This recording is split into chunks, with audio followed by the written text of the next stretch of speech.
Hello there, Uncle B coming at you. I want to do some boxing talk today. I'm a big boxing fan. I'm a big fan of Terence Crawford. I like Canelo, but I'm a bigger fan than Terence Crawford. And so I'm hearing, through a couple of the outlets, Blue Book Sports TV, that the fight is coming in September. I am really excited about it. And I personally believe that Terence Crawford can get him. Well, why would you say that? Because everybody's saying that Terence Crawford is too small. He's coming up from 154. Was it 147? And he's just too small. He can't handle the pressure or the weight. And I beg to differ. You know what I mean? If you got skills, an aspect of can you box? Can you move? Terence Crawford can box, he can move, he can take a punch, and the thing is, he can deliver a punch with both hands. He's a switch hitter. So, whatever situation that Canelo can try to put him in, he has an answer for that. And he's just not going to stand in front of you. Example, before he fought Errol Spence, everybody was saying that, Errol Spence is gonna bully him. He's too big. And me and my buddies were talking about it. And after I watched Errol Spence fight Kell Brooks, fight Sean Porter, and I forget the other guy he fought, but I saw those fight and I saw how they kind of stayed in one spot, just stayed in front of him. You know what I mean? And let Errol Spence just hit him. You know what I mean? They didn't do a lot of moving. For example, Kell Brooks kind of stood in front of him, kind of like going toe-to-toe with Errol Spence. Well, that's not going to be good for anybody, going toe-to-toe with Errol Spence. Because Errol Spence will take some shots to give some shots. And the thing is, can you take his shots? Well, my thing was, Terence Crawford was not going to stand directly in front of you and just let you hit him all day. And Terence Crawford got power. He's a switch hitter. For example, I told my buddies, well, think about it when Errol Spence fought Kell Brooks. Kell Brooks, he stopped him. I think it was 11th round. But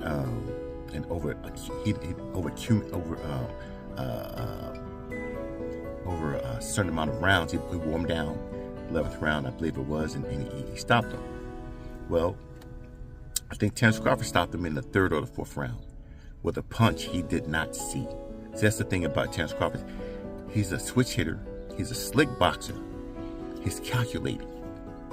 He takes notes of things. He's moving around. He's boxing. He's seeing your weaknesses. He's seeing, I got an opening right there that you didn't realize that you had, that you were giving off an opportunity for someone to hit you. And the thing is, Terence Crawford got power. So when he caught Kell Brooks with a shot he didn't see, the fight was over. And if you go back and see the fight, you'll see that Kell Brooks asked a question, what happened? Why? Because he didn't see it. He didn't see the shot. He didn't see that he left his arms down or left himself open, this and that, but Terence Crawford did. And that's the thing with what I believe when he fight Canelo. Well, they saying, Terence Crawford have to fight a perfect fight. Well, true, and he can do that because Terence Crawford always rises to the occasion. He always rises to the occasion. It fuels him. He always rises to the occasion. So, and Canelo doesn't always rise to occasion. You know what I mean? But not saying he can't do it. But they're saying Terence Crawford have to fight a perfect fight, and I think he can. Well, I also say that Canelo needs to fight a perfect fight. So, and I don't think he can fight a perfect fight against Terence Crawford through the whole round because I don't think he respects Terence Crawford's power and where he come from, which is one big mistake. Terence Crawford's going to move around. He's just not going to stand in front of you or he's going to run. He's going to move around to set something up. So when he moves, then you move, which means he moves, now you're going to move. Now he's ready for you when you move, and he's going to hit you with something. He got the longer reach advantage. He knows how to box and move. So he can box and move and accumulate rounds over time. And then after a while, when Canelo realizes he's kind of down, he's going to get a little desperate, and I think going to make some mistakes. He's going to get caught. And I think Terence Crawford can hurt him. Of course, Canelo can hurt Terence Crawford. Any boxer can hurt any boxer. You hit him in the right spot. knowing that Terrence Crawford's not taking life for granted. He's not taking Canelo for granted. He knows who he is. He knows he's a great fighter. And I believe that Canelo respects Terrence Crawford. But the thing is, Terrence Crawford is just a better boxer mover. And he has power. And he can switch hits. So when you think you got Terrence Crawford in the corner, he can switch hit, turn, catch you with a hook coming in, and get out of the way. And then, so in the end, I think Canelo might get desperate and get caught with something. And then he's going to try to knock Terrence Crawford out because he's going to be down on the cards and get caught. And who knows? He just may go down. But we'll see. I'm excited about this fight. And so we'll see. Again, this is Uncle B coming at you, doing some boxing talk. Have a great day. Hello there, it's Uncle B coming at you again. Letting you know it's pipe smoking time. It is pipe smoking time. And like I say, pipe is good all the time. And all the time, pipe is good. Yes, it is. Have a little bit of coffee right here. I'm smoking my clay pipe here. Now, I'm not sure the name of this particular pipe here. I just have a symbol on it. There's an eagle. There's an eagle sign on it. So maybe it's an eagle pipe or something like that. I don't know. But it's a beautiful pipe. Beautiful craftsmanship. It's nice. So let me pack this pipe so we can kind of chill and get to talking. Again, I want to thank you for spending a little time with Uncle B. Spend a little time with me. I'm greatly appreciative of that. And if you wouldn't mind, if you would please subscribe to my channel. It will be greatly appreciated. Yes, it will be. And I know that you're special. Why? Because you're spending time with me, Uncle B. I'm a special person. I'm special. I am special. You get to know me? No, I am a special kind of person.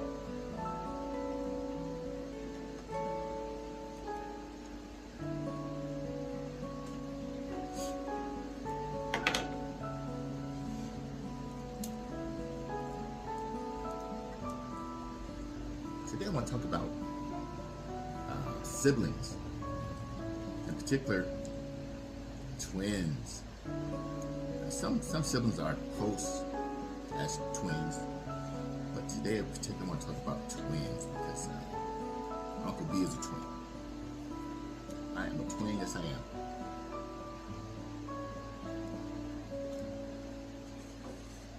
So I'm done.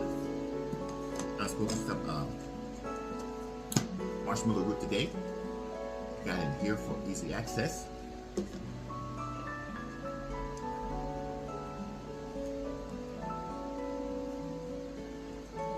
A little bit more of that.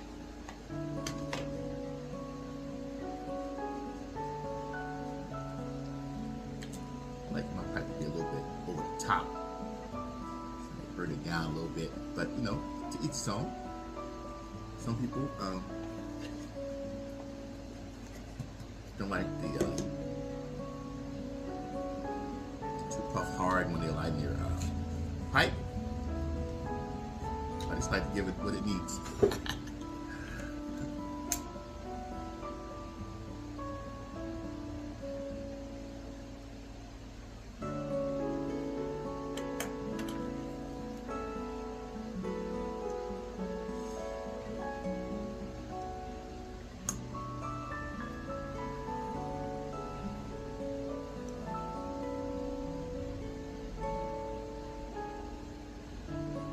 Sir.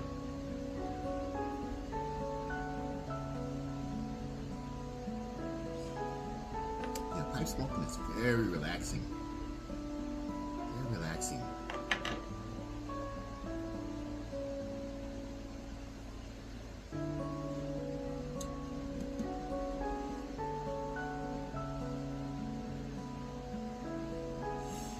If you're not a pipe smoker, I recommend you try it at least twice. See if you like it or not. You know, just twice.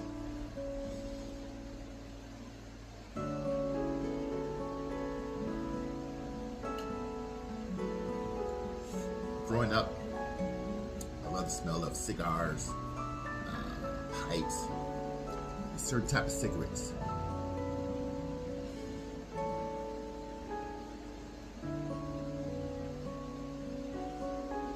I forget the name of one particular type of cigarette. I think it's dark in color. I think it's maybe something sweet, Swiss, or something like that. But that type of cigarette had a nice aroma.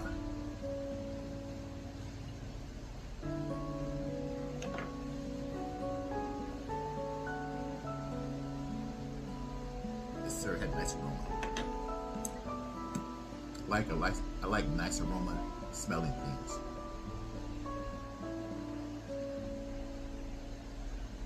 Today, we'll talk about siblings, and particularly we have an identical twin or a fraternal twin. Now, identical twin mean like you guys look so much alike.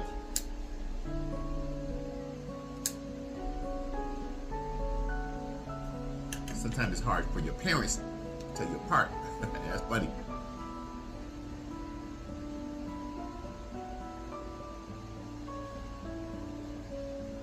Because you can play some tricks on your parents when it's like that. But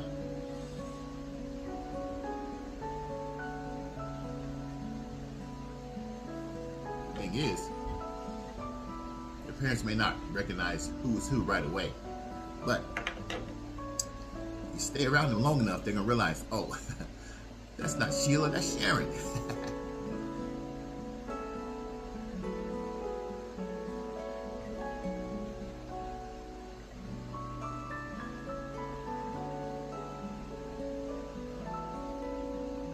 Because most twins, they are similar names. Their names are similar. Sheila and Sharon, Aaron and Sharon, Mike and Michael.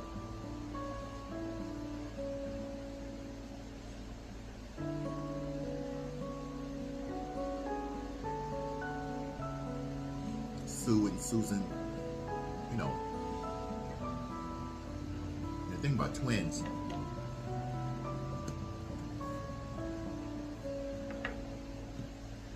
there's a special attachment you have to your twin because, for one, you're always together. You go through almost everything together. School, sickness, sorrow, hurt, all that. Because you're together all the time. I remember my sister Sharon, who was in kindergarten. Like I say,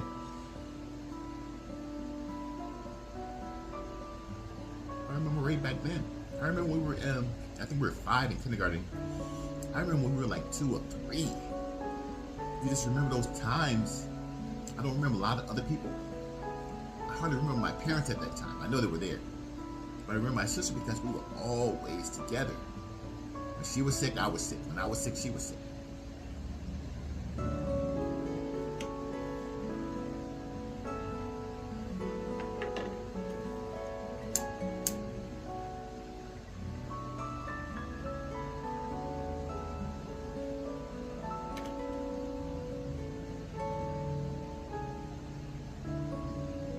So it's like, kind of like spiritually a part of you. Kind of feel when they're sick, not feeling well. Same with you.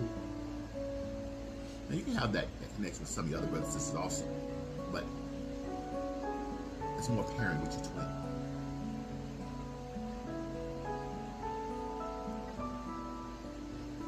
And sometimes one of your twins might be sick, have some type of illness, but the other one don't. My sister Sharon, she passed away when we were 29, getting ready to turn 30. Maybe 2 months before then, 2 or 3 months before then, she passed away. It's very difficult for me. Very difficult because I just couldn't see my life without her. You know what I mean? And I didn't know how to react. I was even saying that I was upset with the Lord. I said, man, Lord, you could have taken me. Could have taken me instead of her. That's another thing with twins. You'll give your life for them. Like, take me instead. Let her or him stay for a little while longer. So I was a little upset with the Lord because he could have taken me instead of her, because I felt like I had a good life up to that point. I was just 29 and 30, but I felt like I had a great life, great parents, siblings, family. I just felt really blessed. So I felt like it was time for someone to go. You can take me. Let her have a little bit more time and enjoy life. Maybe have some kids, because she wasn't able to have kids because she had sickle cell anemia. What that is I think your the cells that bring oxygen to your body, instead of being whole, it was half. So when you don't have enough oxygen, then you kind of you were hurt. Your joints hurt. You know what I mean? And after a while, it affects your kidneys and your inner functions. So at that time, they didn't have a lot of cures for that, and so eventually took her life. But like I said, it was very difficult for me because I just couldn't see myself without her. And I believe that the Lord helps you through it, gives you what you need. Because I had a dream that we were together again, and you could not tell me that she wasn't here. You could not tell me that we wasn't together. You could tell me because I was there. And I felt sad when I woke up and realized I was dreaming. But in my mind, my spirit, no, we were together. The Lord gave me a time with her while I was asleep. And I enjoyed it so much I didn't want to wake up. But I had to go on. I had to go on.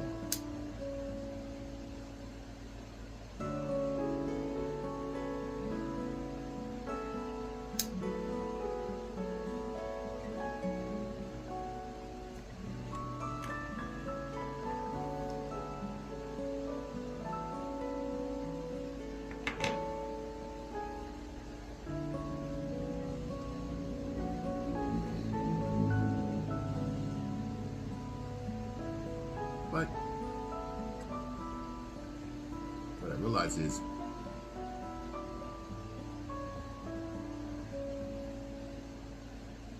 you never get over losing somebody you really love. Now you can go on and do what you got to do because you have to go on. But you never get over it. It's always with you. I feel it. The first day you realized and found out that she had passed or they wasn't there,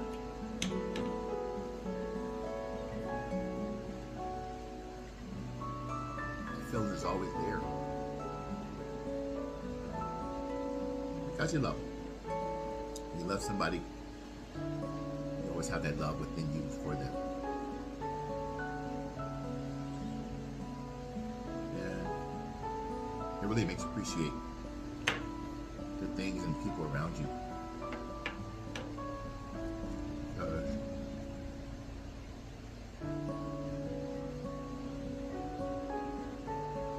you never really know how much time you have. So it's best to appreciate the people in your life.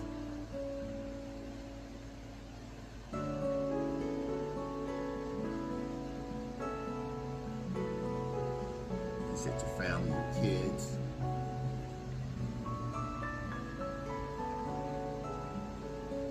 Sisters, brothers, just everybody that the Lord allowed to be in your life. Just appreciate them. Just realize that you never know how much time you have it. Just want to share something. But in my heart, in my spirit, I believe that I'll see them all again one day. My sister, my mother, my brothers,